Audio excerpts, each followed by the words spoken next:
Su canal, Juan de Jesús Sánchez, presenta en El Impulso el Evangelio de Jesucristo, palabra poderosa y eficaz, su historia, la doctrina y el contexto teológico. Prepárese y escuche.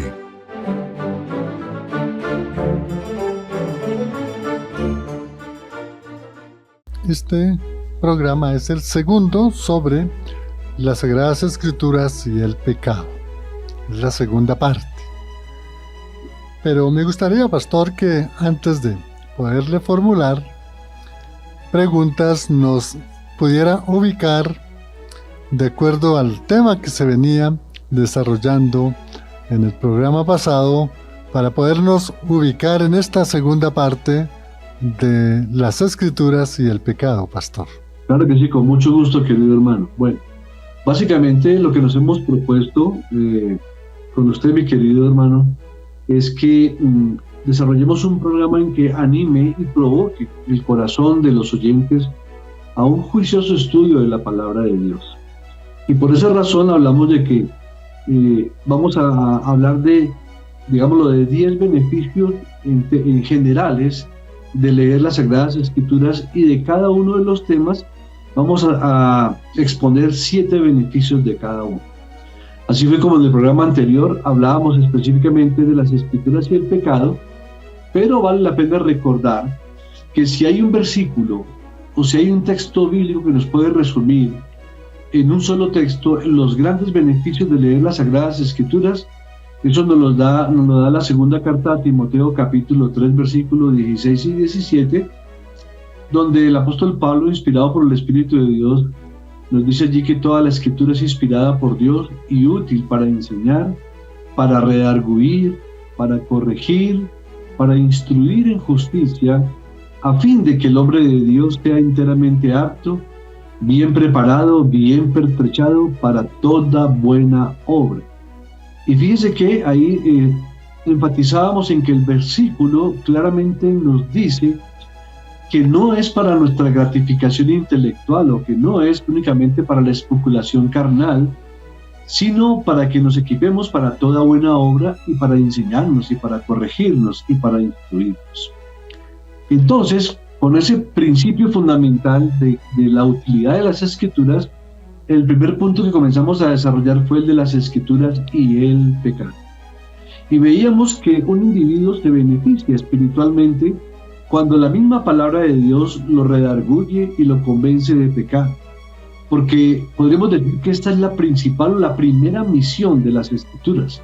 Es revelar nuestra condición pecaminosa, es exponer nuestro pecado delante de Dios, es hacer notoria nuestra maldad en el sentido que nos haga ver que requerimos urgente y necesariamente de un Salvador, de un Dios que nos perdone, que nos redarguya, que nos limpie, que nos lave, que nos conceda ese don precioso de la salvación, que imparta vida espiritual a nuestros corazones para poder así andar en sus estatutos y en sus preceptos. Esta convicción que hace la Escritura nos hace comprender claramente que la destrucción que el pecado ha realizado en la constitución humana es muy grande. O sea, el daño colateral que el pecado ha traído a la humanidad es muy grande, y por supuesto solamente puede ser quitado o puede ser disminuida su poder y su influencia sobre los seres humanos en la medida en que cada ser humano sea llevado a una genuina conversión o a una genuina salvación en Cristo Jesús. Veíamos también como segundo beneficio que un creyente se beneficia espiritualmente cuando la Biblia le hace sentir tristeza por su pecado. Así como veíamos en la parábola del sembrador, que la palabra fue sembrada en muchos tipos de terreno, es importante nosotros comprender y pedirle al Espíritu Santo que halle en nuestros corazones tierra fértil para que precisamente nos ayude a convencernos de todo eso, ¿no? A lo que Él vino a convencernos de justicia, juicio, pecado, vino a fortalecernos, vino a recordarnos todo lo que Cristo nos ha enseñado a través de su palabra verbal y escrita. Y por esa razón es muy importante en esa comunión con el Espíritu, porque el Espíritu se contrista cuando nosotros pecamos. pero esa es una buena señal. Es decir, si a mí el pecado me produce tristeza, significa que estoy en el camino correcto.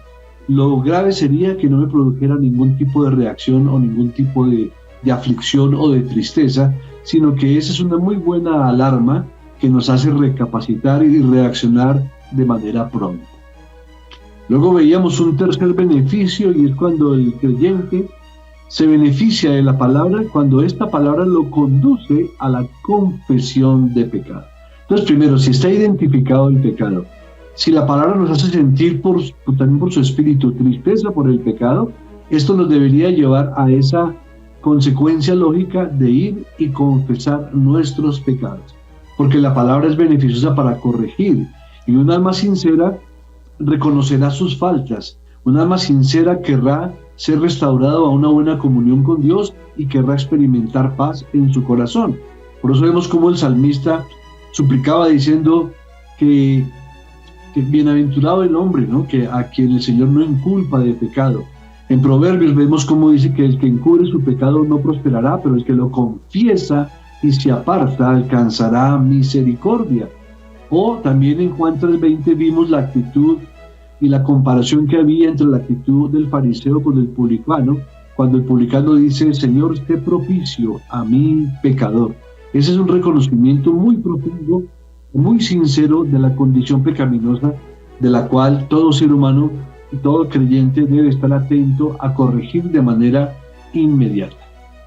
Y luego vimos el cuarto beneficio, que ahí fue donde quedamos en el programa anterior, de que un individuo se beneficia espiritualmente cuando la palabra de Dios produce en él un profundo aborrecimiento por el pecado.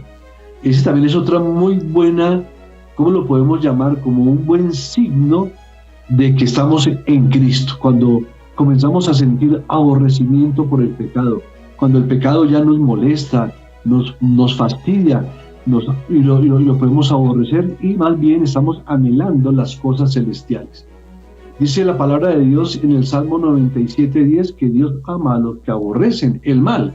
Entonces, por supuesto, si Dios te ama a ti, Dios me ama a mí, pues según la Escritura, lo correcto es que a los que Dios ama, o sea, a nosotros, los hijos de Dios, pues lo correcto es que aborrezcamos el mal. No podemos amar a Dios sin aborrecer lo que Dios aborrece. Y no solo debemos aborrecer el mal y rehusar continuar en él, sino que tenemos que tomar las armas contra él y adoptar ante él una actitud de sana indignación. Una de las pruebas más seguras de aplicar a nuestra conversión en la actitud del corazón es que en esa actitud del corazón tengamos esa conciencia respecto a lo que es el pecado, a la maldad del pecado, a sus graves consecuencias, y que por lo tanto debemos de aborrecerlo. Cuando el principio de la santidad del ser humano ha sido implantado, habrá necesariamente como consecuencia que comencemos a repeler de manera natural, porque ya nos ha sido concedido el Espíritu de Dios, el comenzar a rechazar todo lo que es impuro y todo lo que no glorifica a Dios. Y una de los interrogantes que nos ayudan mucho a andar en ese camino es que cada que vayamos a hacer algún acto, primero siempre orar para que Dios nos guíe, y segundo preguntarnos, ¿esto que estoy haciendo o esto que pienso hacer glorifica de verdad al Señor? ¿Es congruente con la palabra de Dios? Por eso decíamos finalmente hace unas 2 semanas que esa fue la experiencia del rey David, cuando él decía que por tus mandamientos he adquirido inteligencia y por eso aborrezco todo camino de mentira. Salmo 119, 104. Ahora fijémonos bien que no dice abstenerse, sino aborrecer todo camino de mentira. No solamente es tener un esfuerzo de no decir mentiras por un tiempo y después, sino que tengamos una actitud de odio y de aborrecimiento a todo lo que no glorifica al Señor. Por eso dice que el temor de Jehová es aborrecer el mal, y este temor procede de leer la palabra de Dios. Con mucha razón se ha dicho que hasta que se odia el pecado, este no puede ser mortificado, y que nunca gritaremos contra él como lo hicieron en la época de Cristo todo ese Sanedrín judío que decían crucifícale, crucifícale, Así nosotros también tenemos que tener esa misma actitud, pero con respecto a la negatividad del pecado. Por eso dice el apóstol Pablo: con Cristo estoy juntamente crucificado, y ya no vivo yo, mas vive Cristo en mí, y lo que ahora vivo, lo vivo en la fe de aquel que murió por mí.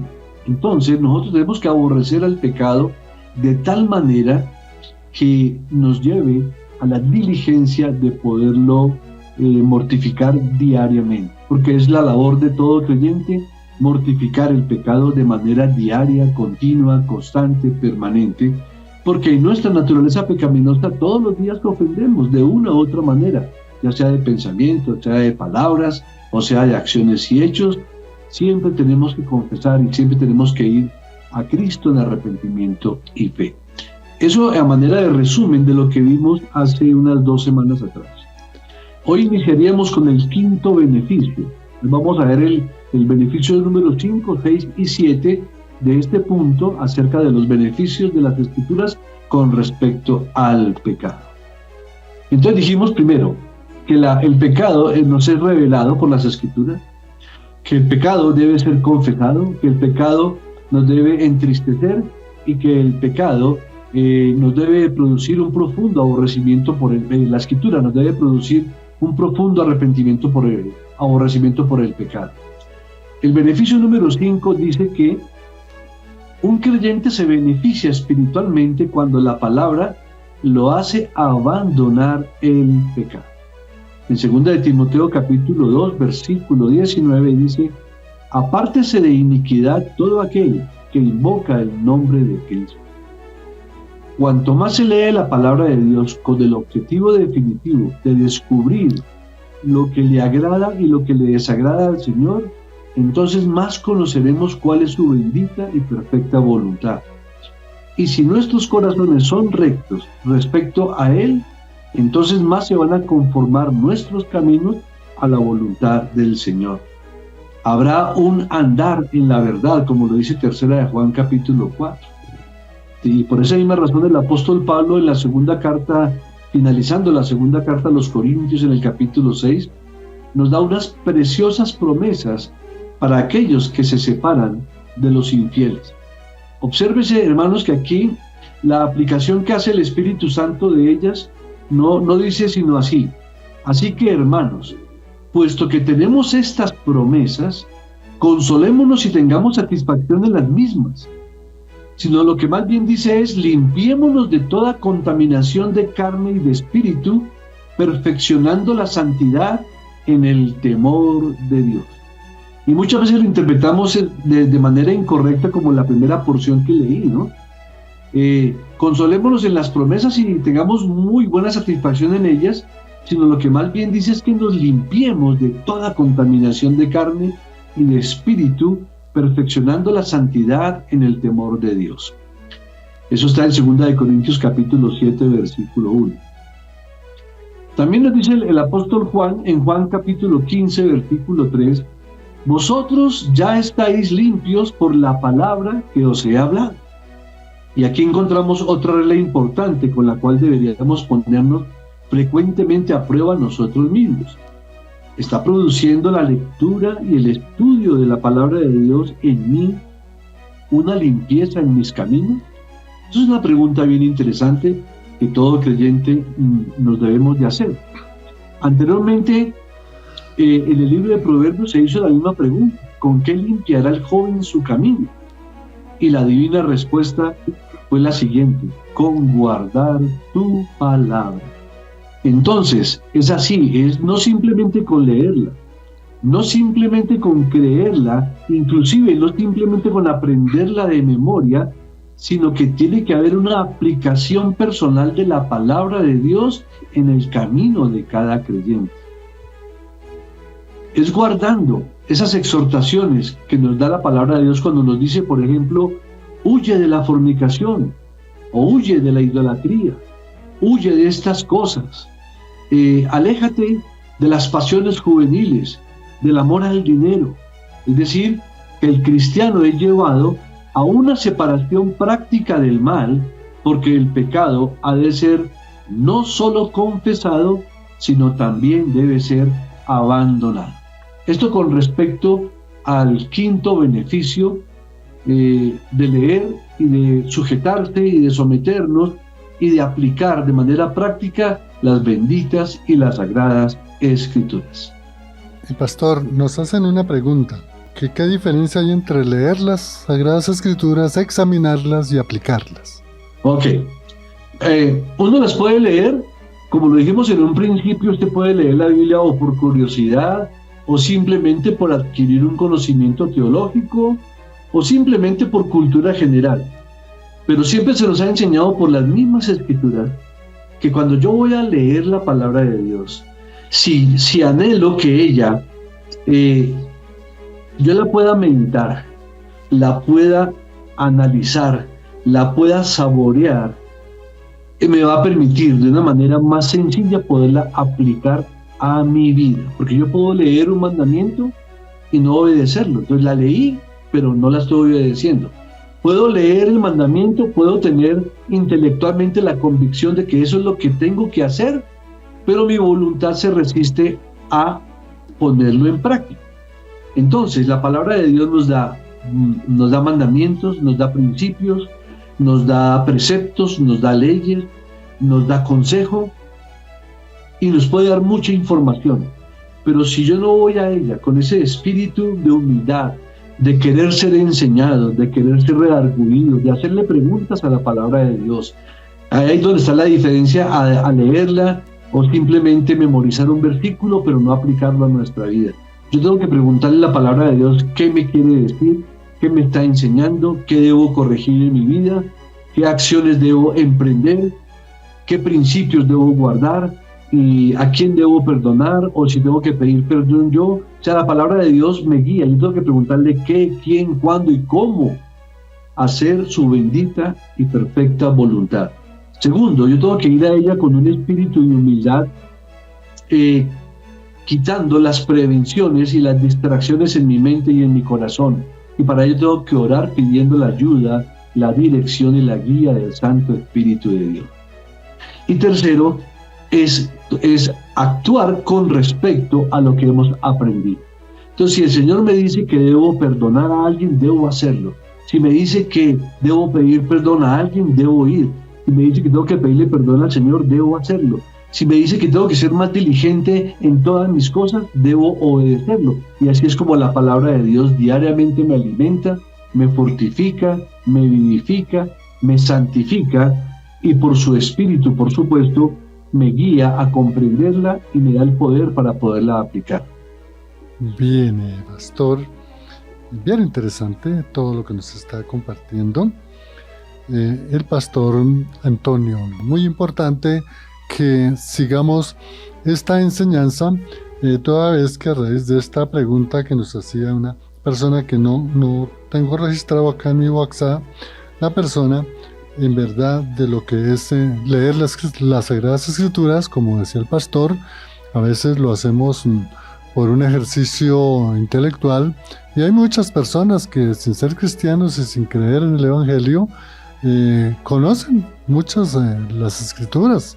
Lo he experimentado con mucha gente académica que hablan de las Escrituras, pero no es igual realmente examinarlas, porque ya es, como nos dijo el pastor, entrar realmente a percibir, a captar el mensaje del Evangelio de Cristo, y con mayor razón la aplicación, el vivir la palabra, que yo creo que es lo que nos falta bastante, porque sabemos que podemos memorizar muchos versículos, podemos memorizar muchas historias, doctrina, teología, cualquiera, pero ya a la hora de vivir la palabra de Dios, de aplicarla, empezando por la familia y con los vecinos y con los hermanos y con los compañeros del trabajo, ahí viene un desfase, ahí como que se rompe ese principio de sindéresis, que es la coherencia de lo que se piensa, lo que se habla y lo que se dice.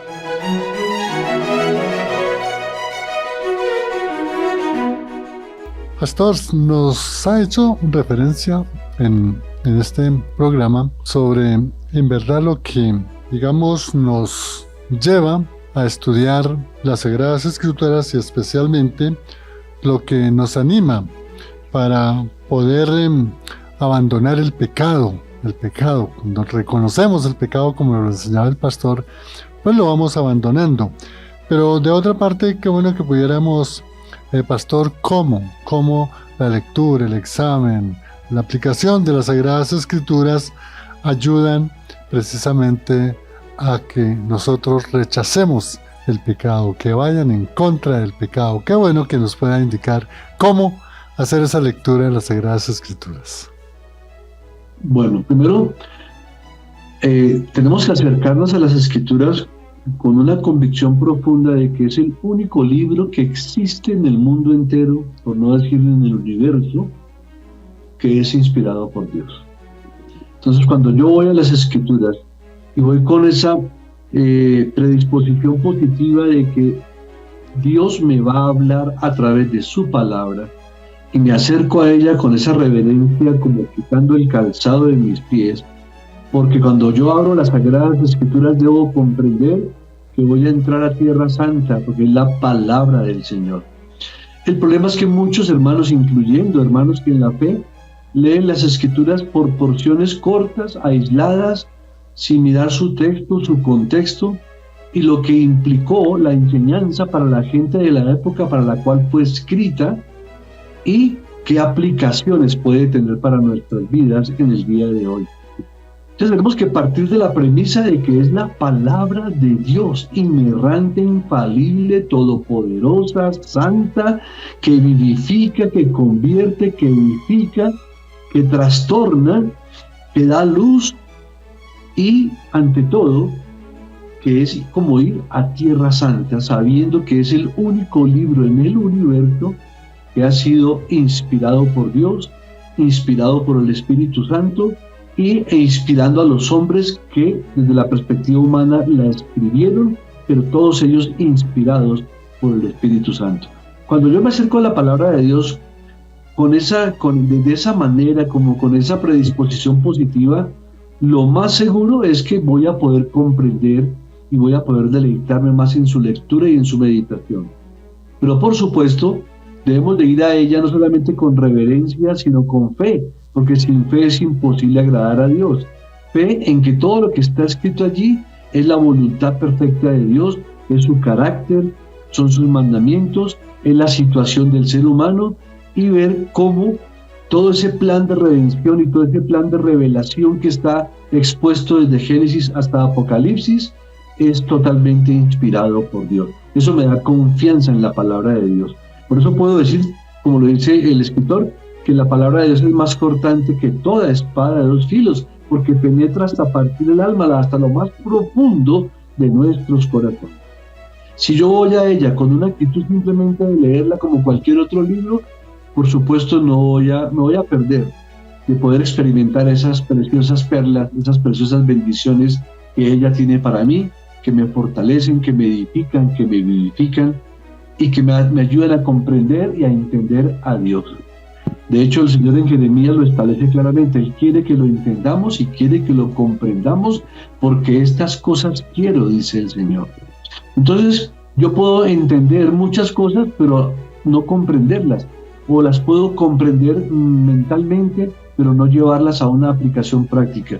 Y para ello, por supuesto, no podemos separar la lectura de la palabra de Dios, ni de la oración, ni pidiendo la guía y la dirección del Santo Espíritu de Dios, para que nos dé la fortaleza de cómo aplicarlo. Y es ahí donde partimos al punto número 6 o al beneficio número 6, que nos enseña que un creyente se beneficia espiritualmente cuando la palabra lo fortifica contra el pecado. Porque, hermanos, ya hemos escuchado que la palabra de Dios nos han sido dadas, por supuesto, no solamente con el propósito de revelar nuestra maldad y nuestra pecaminosidad, con la cual nos lleva a reconocer la necesidad de un Salvador, sino que también nos enseña cómo se puede obtener esa libertad o esa liberación de la esclavitud del pecado. Recordemos que antes de ser creyentes, el pecado se enseñoreaba de nuestras vidas. Pero ya cuando somos creyentes, el Señor nuestro es el Señor Jesucristo, y nos ha otorgado el don de la fe para creer, el don del arrepentimiento para confesar nuestros pecados, el don de su Espíritu que nos guía, nos fortalece, nos ilumina en la comprensión de las cosas, y por supuesto nos da una comprensión y un entendimiento claro de querer siempre agradar a nuestro Señor y de glorificarlo a Él en todas las cosas que hagamos. Por eso la palabra también nos enseña a cómo evitar desagradar a nuestro Dios. Bien decía el salmista: en mi corazón he guardado tus dichos para no pecar contra ti. Ahora, ¿qué significa guardar? ¿Sí? Esa es una palabra clave. A veces leemos la Biblia y esos términos los pasamos como muy superficialmente, pero cuando usted guarda un tesoro, ¿para usted qué significa guardar ese tesoro? Guardar esa promesa, guardar esa palabra. Eso significa atesorarla en el corazón. Significa que yo voy a depender y que me voy a someter y a sujetar a esa bendita palabra que me ha sido revelada por las Escrituras. Y eso es lo que se requiere de nosotros. En la palabra de Dios, hablando acerca de la situación de Job, se le decía a Job que él debería de recibir la instrucción de la palabra y colocar esas palabras en su corazón, por supuesto pidiendo la guía y la ayuda del Santo Espíritu. Y esto de recibir la instrucción y de guardarse la instrucción en nuestros corazones son mandatos muy claros. ¿Cuál ha sido el problema del ser humano en términos generales, incluyendo a los creyentes? Que nos cuesta tener un corazón enseñable. Nos cuesta aceptar todo lo que la palabra de Dios dice. Por eso el apóstol Pablo muy bien lo decía, que él se preocupaba por predicar todo el consejo de Dios. Y nos hemos dado a la tarea, muchos de los creyentes, a solamente tomar los versículos como que nos convienen, o los que son como buenos para nosotros, pero en los que se nos demanda disciplina, en los que se nos demanda obediencia, en los que se nos demanda esfuerzo, en los que se nos demanda pedir perdón, en los que se nos demandan muchas cosas, son los que no queremos atesorar. Atesoramos los que nos convienen, los que posiblemente nos dan seguridad, prosperidad económica, salud, etcétera. Pero los versículos que nos hablan de lo contrario, que vamos a padecer, que vamos a tener persecución, que podemos enfermarnos, que podemos tener aflicciones, eso los vamos desechando. Y por eso es que es una de las principales razones por las cuales las iglesias no crecen, porque tiene que haber un crecimiento personal, tiene que haber un crecimiento familiar para que haya un buen crecimiento congregacional. Estos mandamientos y estas advertencias y las exhortaciones que se nos hacen a través de la palabra, y palabras claves como guardar como un tesoro, como aprenderlas de memoria, como meditar en ellas, como orar sobre ellas, es lo que nos da la base para poderlas poner en práctica. Entonces, cuando usted ha leído la palabra de Dios, y como dice el apóstol Pablo, tiene su corazón abastecido y lleno de la palabra de Cristo, que la palabra de Cristo abunde en vuestros corazones, pues cuando vamos a enfrentarnos a distintas situaciones, esa palabra que ha sido atesorada en los corazones es la que nos va a ayudar a salir de las situaciones en las que podemos estar siendo tentados, o en las que podemos estar siendo complicados, o en la que corre riesgo nuestra integridad espiritual. Es por atesorarla en los corazones, no solamente en nuestras mentes. Dice que tenemos que vencer con el bien y el mal, nos dice Romanos 12:21, y el único bien que conocemos es Dios y su voluntad que está revelada en las Sagradas Escrituras. ¿Y para qué conocer ese bien? Para que la palabra de Cristo habite en nosotros más abundantemente. Y esto nos lleva como consecuencia que tengamos menos oportunidad para el ejercicio de lo que no es piadoso y más oportunidad para ejercitar nuestros corazones y nuestras vidas en la piedad y en las cosas celestiales. No basta, mis queridos hermanos, con asentir meramente a la veracidad de las Escrituras. Se requiere que las recibamos en nuestros afectos. Y es de la mayor solemnidad el notar que el Santo Espíritu de Dios especifica cómo esta base de tener solemnidad y de tener afectos por la palabra de Dios nos pueden proteger contra la apostasía. Porque ¿cuál es la base de la apostasía? Son los que no recibieron el amor de la verdad para ser salvos, es decir, que la conocieron, a lo mejor la entendieron, pero no la quisieron recibir.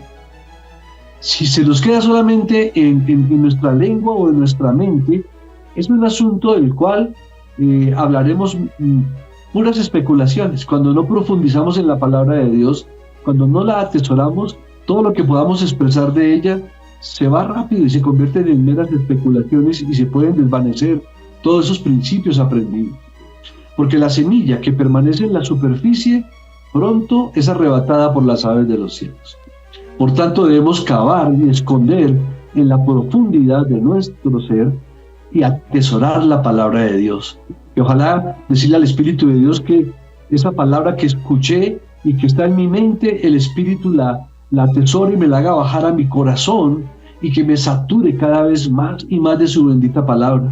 Porque solo cuando prevalece así, como soberana en el corazón del ser humano, es que experimentamos mucho amor por ella y experimentamos esa reverencia por la palabra y cada vez ese anhelo y ese deseo de recibir más y de atesorar más y de crecer en sabiduría y de crecer en conocimiento de nuestro Señor y de su carácter.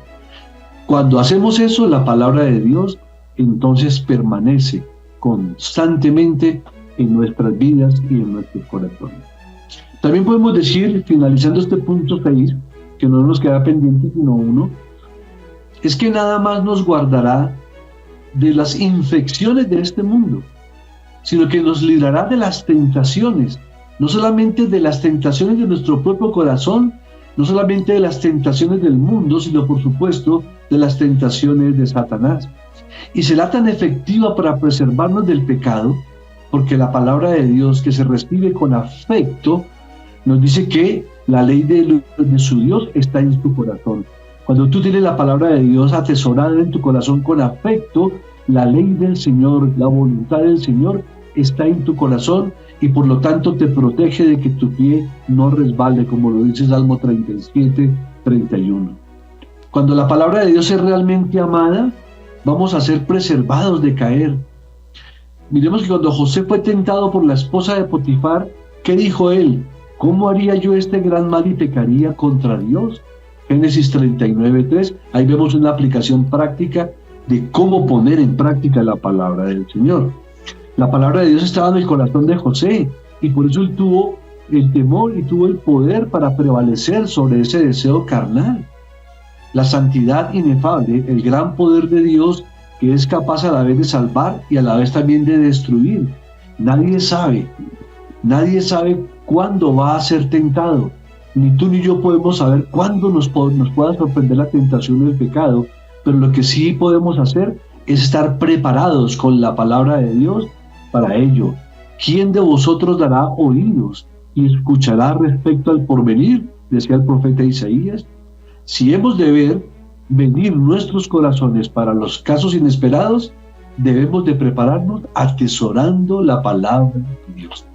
Eso también significa lo que se enseña en Proverbios, de que las hormigas recogen el alimento en la época de verano para guardarlo en las épocas de invierno. También tiene una aplicación espiritual en nuestras vidas. Ahí hay un principio.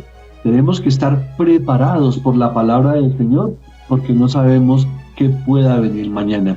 Pueden venir persecuciones, pueden venir plagas, pueden venir más virus, más enfermedades, pueden venir guerras, conflictos locales, conflictos nacionales, conflictos internacionales, pruebas, aflicciones, tentaciones. Y si no estamos preparados, atesorando la palabra de Dios, entonces vamos a ser víctima fácil de esas tentaciones. Pero si estamos bien atesorados, bien capacitados, bien alimentados con la palabra del Señor, eso nos va a ayudar a estar fortalecidos y poder salir victoriosos de muchísimas situaciones.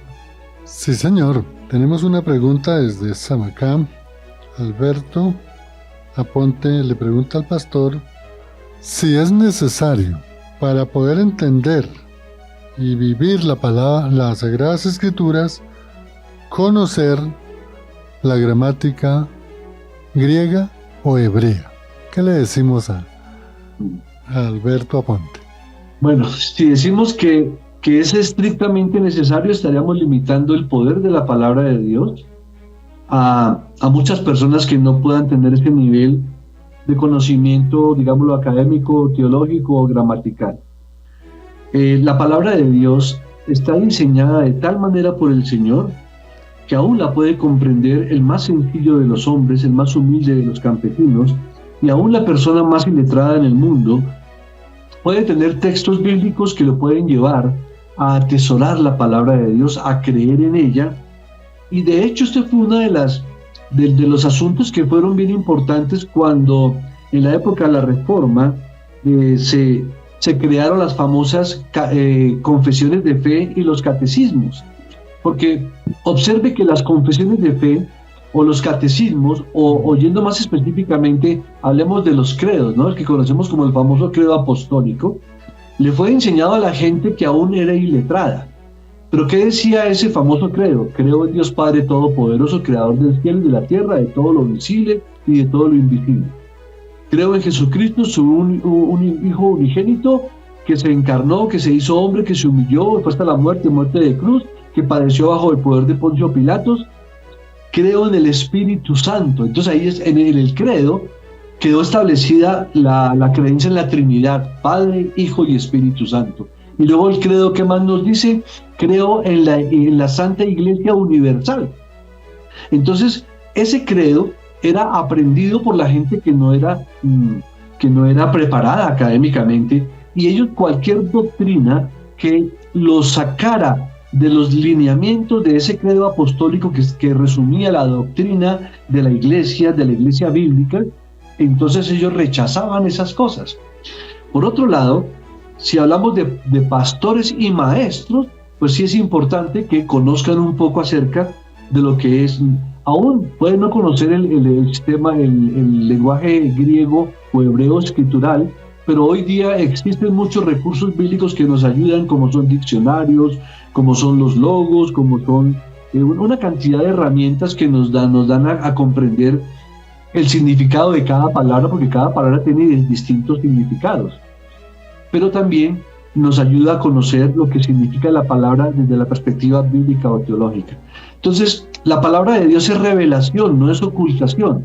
Pero obviamente que el Señor dice que a los que ha puesto por pastores y maestros para que enseñen, pues deben de profundizar y deben de conocer por lo menos las reglas gramaticales, lo que es hablar de un contexto histórico, o lo que es mirar si el pasaje que está leyendo es narrativo, o si está hablando, digamos, de las parábolas, o si está hablando de proverbios, que son dichos de sabios, o está hablando, por ejemplo, un lenguaje hiperbólico o un lenguaje simbólico, como los hay en muchos de los libros de las Sagradas Escrituras. Entonces yo no puedo interpretar todos los libros de la misma manera, porque algunos son narrativos, históricos, que gramaticalmente son más sencillos de comprender, pero hay otros que son subjetivos, que me hablan de un sentido figurado, y entonces debo de conocer qué se quiso decir en la época, por qué ese mensaje en ese lenguaje a la gente de esa época, y cuando ya logré entender lo que quiso decir el Señor a la gente de su época, entonces debo ver qué aplicaciones puede tener para mi vida. Entonces yo animo así que todo el mundo lea la palabra de Dios, pero que lo haga en oración, que lo haga guiado por el Espíritu Santo, y que lo que no entienda no desespere. Si no lo entiende, entonces quédese quieto y siga escudriñando. Siga escudriñando, porque en la medida en que usted medita en la palabra de Dios, en la medida en que va a ella con oración y pide la dirección del Santo Espíritu de Dios, lo que sí es seguro es que entre más la lea, su nivel de comprensión va a ir creciendo, va aumentando. Y si ese nivel lo lleva a querer profundizar mucho más, entonces ya puede comenzar a indagar si quiere hacer estudios gramaticales o quiere hacer estudios de griego o de hebreo que lo puedan llevar a ser un maestro de Biblia o un buen teólogo que acerca la verdad a todos los que están siendo instruidos. Entonces diría que por un lado no es necesario, pero por otro lado sí puede ser necesario. Gracias, Pastor Antonio, por la explicación sobre esta segunda parte de las Escrituras y el pecado. Gracias a todas las personas que estuvieron conectadas. Pastor Antonio, gracias por su explicación. Dios lo bendiga y hasta otra oportunidad, Pastor. Muchas gracias. Un saludo fraternal a todos los oyentes. Bendiciones. Gracias. Agradecemos a Lorena en el Control Master. Les habló en el Impulso Juan de Jesús Sánchez Aponte. Bendiciones hasta otra oportunidad, si así el Señor nos lo concede.